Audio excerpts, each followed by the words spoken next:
आज की वीडियो में हम डिस्कस करेंगे मार्केटिंग का meaning and why marketing is needed in insurance business.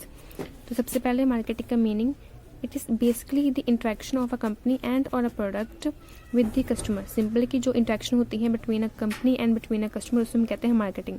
इसका मेन मोटिव क्या होता है? The main motive of the interaction with the customer is that to influence and attract the customer towards the company और company's product के। Simple हम attract कर सके अपने कस्टमर को अपनी कंपनी में, अपनी कंपनी के प्रोडक्ट के द्वारा। उसके बाद नेक्स्ट है कि हमें मार्केटिंग की क्यों नीड होती है हमारे इंश्योरेंस बिजनेस पे, कहते हैं। तो उससे उसको डिस्कस करने के लिए कहते हैं यहाँ आपको मतलब सब में बुक में कहते हैं कुछ फैक्टर्स गिवन है। कहते हैं इन्हीं फैक्टर्स के अकॉर्डिंग ही हमें मार्केटिंग की नीड होती है, प्लस इन्हीं फैक्टर के अकॉर्डिंग ही कहते हैं हमारे बिजनेस में कहते हैं कंसिस्टेंस ग्रोथ होती है। तो सबसे पहला फैक्टर है लिबरलाइजेशन एंड प्राइवेटाइजेशन। जैसे कि आपको पता था ना कि पहले जो इंश्योरेंस कंपनी होती थी वो कहते हैं प्राइवेट सेक्टर्स में होती थी, ठीक है। बट उसके बाद कहते हैं जैसे जैसे टाइम चेंज होता गया, ठीक है, वैसे वैसे एक्ट के अकॉर्डिंग ही जो प्राइवेट कंपनीज हैं इंश्योरेंस कंपनी के, वो भी कहते हैं उन्होंने आना स्टार्ट किया, ठीक है, और अपना जो इंश्योरेंस बिजनेस उनको स्टार्ट किया, ठीक है। उसके बाद यही लिखा है, कहता है कि liberalisation on the insurance sector has allot the foreign player. कहते हैं हम उन्होंने लिबराइजेशन की वजह से कहते हैं कि जो बाहरले जो व्यक्ति हैं, ठीक है, वो भी कहते हैं इंडिया की मार्केट में आके हमारा जो है इंश्योरेंस का बिजनेस कहते हैं वहाँ पे उन्होंने स्टार्ट करना इंश्योरेंस बिजनेस स्टार्ट कर दिया, ठीक है। जिससे क्या होने लगा, इससे कहते हैं सिंपल हमारे लिए कंपटीशन ज़्यादा इंक्रीज हो गया, ठीक है। क्योंकि क्योंकि अब आप अभी भी देखोगे तो कहते हैं इंश्योरेंस कंपनी की अगर बात करें तो काफ़ी सारी इंश्योरेंस कंपनी है, ठीक है। उनमें से कई प्राइवेट सेक्टर हैं, कई फॉरेन सेक्टर हैं, कई पब्लिक सेक्टर हैं।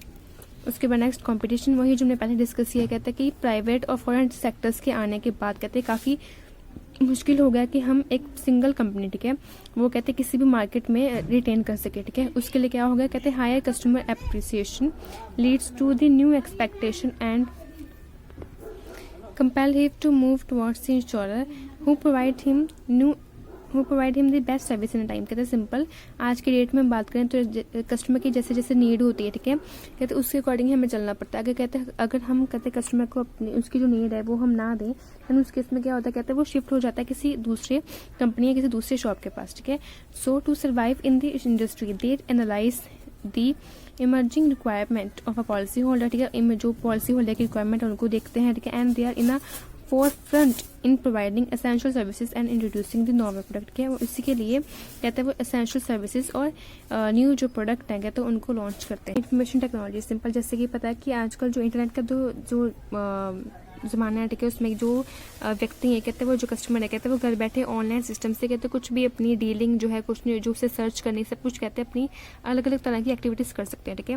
इसी के साथ कहते हैं इंश्योरेंस कंपनी के लिए भी काफ़ी मेन हो गया कि वो भी अपना जो सेटअप बैठ के वो भी कहते हैं ऑनलाइन करे, क्योंकि आजकल जो पर्सन एक कोई भी सिंगल व्यक्ति कहते हैं वो भी यही चाहता है कि उसकी जो भी काम है कहते हैं वो घर बैठे हुए ही हो जाए।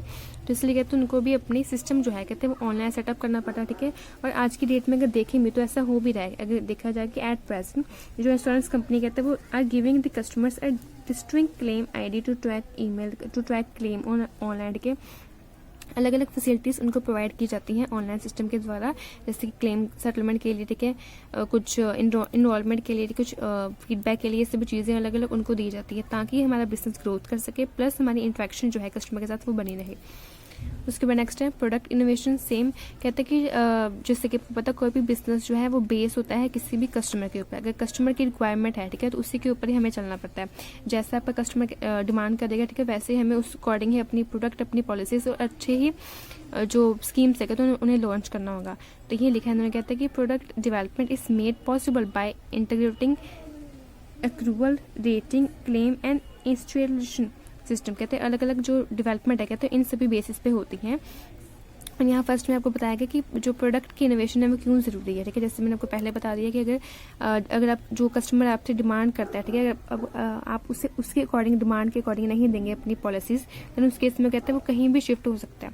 तो वहाँ आपके चांसेस होते हैं कि आप अपने कस्टमर्स को कहते हैं जो फैसिलिटीज़ हैं वो अच्छे से नहीं दे सकते, इसलिए कहते हैं आपको लॉस भी हो सकता है। उसके बाद नेक्स्ट है डिस्ट्रीब्यूशन चैनल। जैसे कि वो पता कि पहले डिस्ट्रीब्यूशन चैनल इतने नहीं होते थे, ठीक है, इतने लोगों को इतना नहीं पता होता था कि वो जो इंश्योरेंस कंपनी है वो क्या है, ठीक है, उनके जो प्रोडक्ट होते हैं वो कौन से प्रोडक्ट है, पेंशन स्कीम क्या है, ऐसे अलग अलग चीज़ें के बारे में उनको नहीं पता होता। बट आज की डेट में देखें तो हम मार्केटिंग देखें, अगर उसकी वजह से देखें तो कहते हैं आजकल हम घर बैठे ही एक वर्ड का मीनिंग निकाल सकते हैं, ठीक है। जैसे कि इंश्योरेंस पॉलिसी क्या होता है, किस बैंक में कितना रेट चल रहा है, तो ये सब चीज़ें। और इसी के साथ ही कहते हैं डिस्ट्रीब्यूशन के चैनल भी काफ़ी मिल गए हैं एक इंश्योरेंस कंपनी को, ठीक है। पहले इतने प्रोडक्ट नहीं थे, बट अब देखा जाए तो कहते हैं एजेंट है, ब्रोकर है, बैंक है, इंटरनेट है, काफ़ी सारी फैसिलिटीज़ उसको मिल जाती हैं, जिससे वो कहते हैं अपना बिजनेस को इन्हांस कर सकता है, प्लस अपने कस्टमर्स को भी अट्रैक्ट कर सकता है।